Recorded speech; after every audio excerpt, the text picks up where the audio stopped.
Bonjour tout le monde, ici Anthony de chez Alias Entrepreneur et aujourd'hui je suis accompagné de Véronique Girard pour parler de son parcours entrepreneurial et vous allez voir, elle a fait une transformation numérique qui est vraiment formidable. Elle a vécu une super de belle expérience. Puis aujourd'hui, on est là pour parler de son parcours entrepreneurial puis comment qu'elle a amorcé et livré sa transformation numérique. Alors tout d'abord, comment ça va Véronique?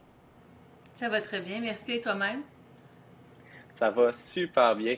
J'aimerais ça savoir, Véronique, de où est-ce que ça vient cette passion-là pour les affaires? Parce que tu as plusieurs entreprises. Alors, de où que c'est parti? Mais en fait, ça a commencé, j'avais à peu près 18 ans.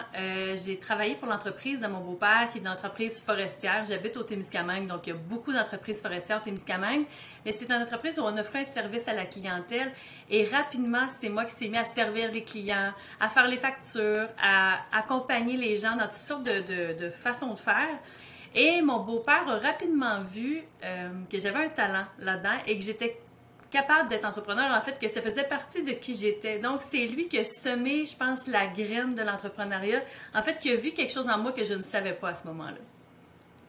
Puis là, tu as décidé de partir de l'entreprise familiale à ton chum pour te lancer en affaires. Ça a été quoi ton parcours entrepreneurial? Ça a été quoi ta Oh. première entreprise jusqu'à aujourd'hui? Mais en fait, je suis une maman très jeune aussi. J'ai eu ma première fille à 19 ans, ma deuxième à 21. Et je suis mamie depuis presque une semaine maintenant.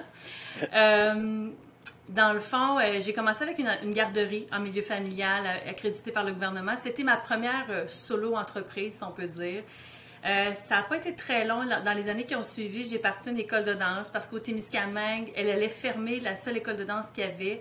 Et comme mes filles dansaient à l'école, je me suis dit, il faut reprendre. Donc, j'ai repris l'école de danse. Ça fait maintenant plus de 15 ans. Et par la suite, ça a Wow. comme déboulé. J'ai créé avec un entrepreneur très prospère ici au Témiscamingue un gym, mais c'est aussi un centre sportif, un centre de bien-être où il y avait massothérapeute, esthéticienne, acupuncteur. Il y avait un paquet de services qui étaient offerts là.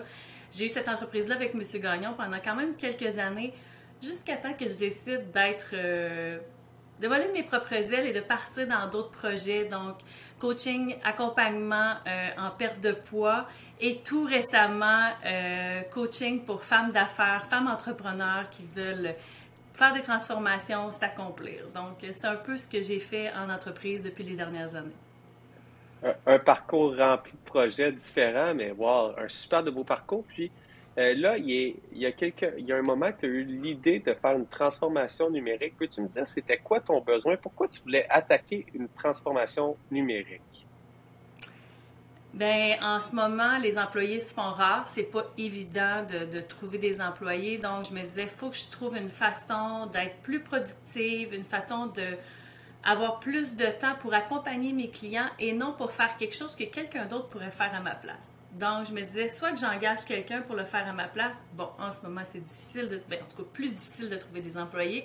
Et c'est là que je me suis dit, ben, si je fais un virage numérique, ou sur une plateforme, les gens sont capables d'aller acheter mes services, sont capables d'aller voir plein d'informations. Je peux y mettre des vidéos, je peux mettre plein de trucs sur mon site web, mais surtout aller acheter, ça fait la facturation, ça prend les paiements. Donc, moi, je peux avoir tout mon temps pour accompagner mes clients, je peux avoir du temps pour créer des nouvelles choses. Donc, c'était vraiment ça qui était l'idée, d'avoir plus de temps et en même temps de mieux servir ma clientèle.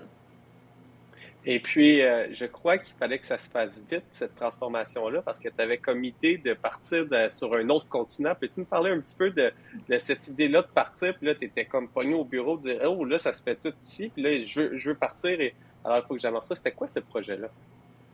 Oui, ben en fait, avec l'aspect de coaching en perte de poids, il faut être très présent. Donc, je pouvais pas vraiment partir, prendre des vacances. C'était toujours difficile, c'était toujours compliqué. Et là, je me disais, je pars en Afrique. Je partais pour presque 2 semaines à refaire du coaching là-bas, pour un salon international du coaching, la graduation des élèves, parce que j'enseigne aussi dans une école de coaching. Donc, j'avais un gros projet en Afrique et je voulais partir la tête tranquille. Je voulais me dire, je ne veux pas délaisser ma clientèle pendant que je vais être partie. Donc, on veut toujours, comme entrepreneur, faire le mieux, donner son 100%, et c'est pas évident quand on est en Afrique de donner son 100% au Témiscamingue et que ça paraisse pas qu'on est parti. Donc, j'ai eu l'idée, je crois que c'est au début du mois d'octobre, de dire, OK, je me lance, ça me prend une plateforme, ça me prend un projet numérique.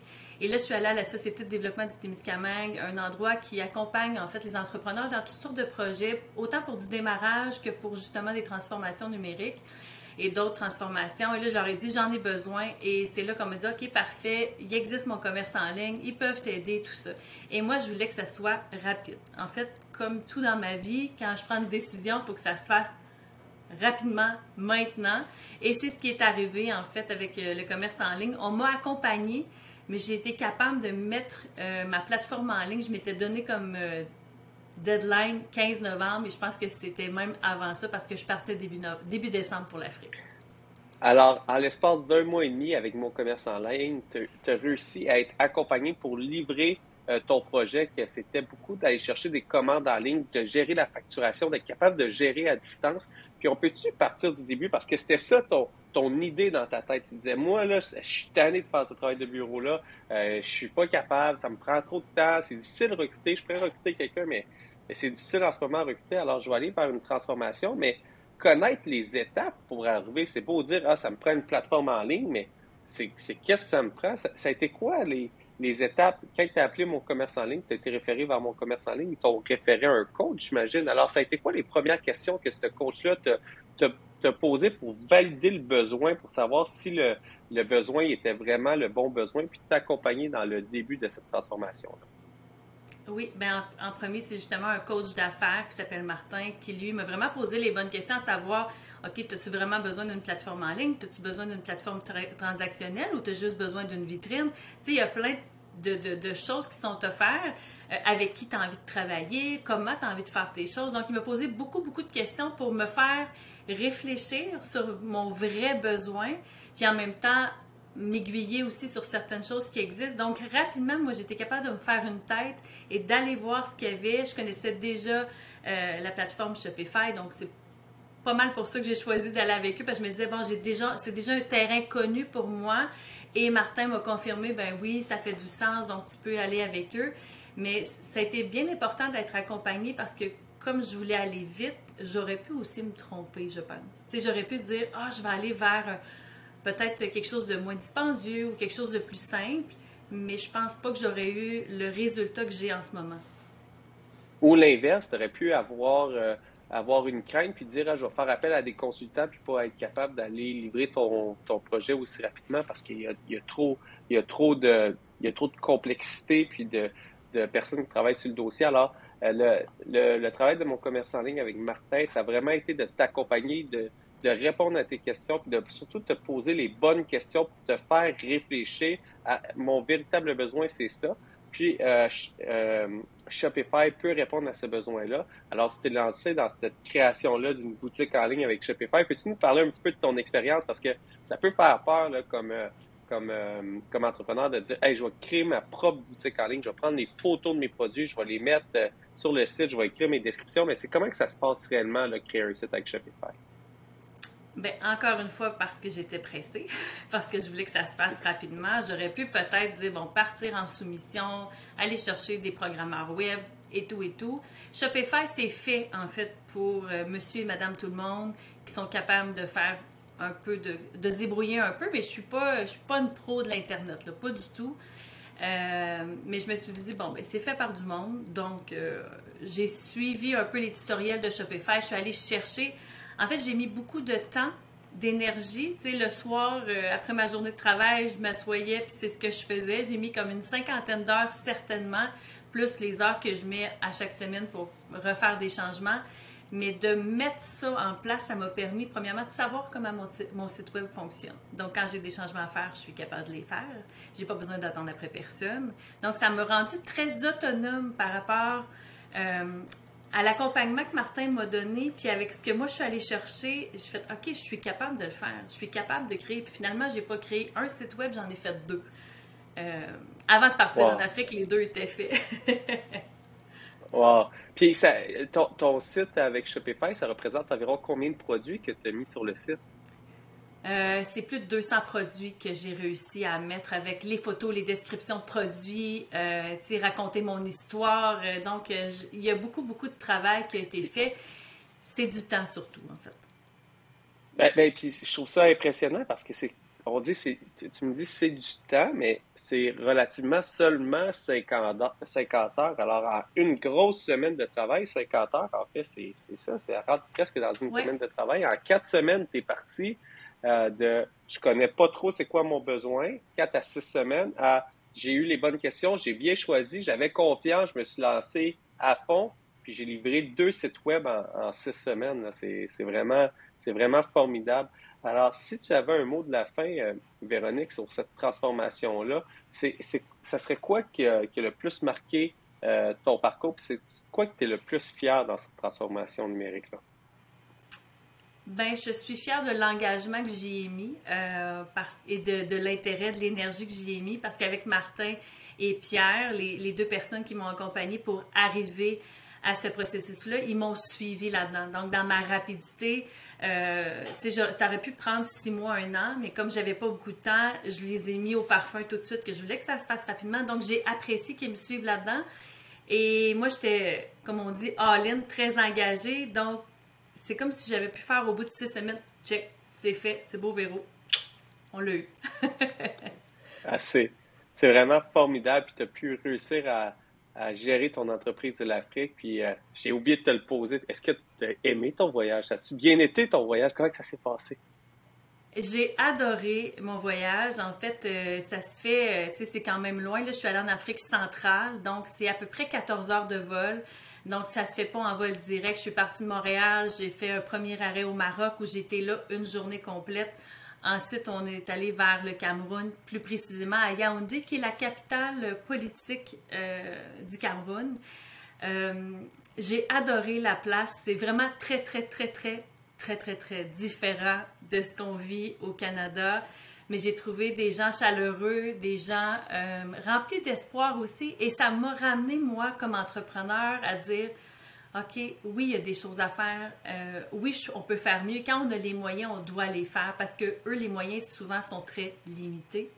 Et je me dis, nous, au Canada, on n'a pas de raison de ne pas réussir.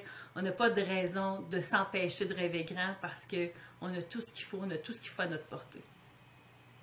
Ben, je trouve ça vraiment impressionnant que tu as réussi cette transformation-là, que tu as pris à cœur ton entreprise, que tu t'es dit, oh, ça va être difficile de gérer à distance, mais je veux vraiment voyager. Le projet me tient à cœur. Comment je peux faire pour jumeler les deux? Tu as appelé ton centre d'aide de développement local qui t'ont référé à mon commerce en ligne, puis à l'aide des deux coachs, Martin et Pierre, tu as vraiment été accompagné, tu as eu confiance, tu as livré deux plateformes, en fait, sur Shopify pour arriver à gérer ton entreprise. Je trouve ça vraiment formidable, ton histoire, Véronique.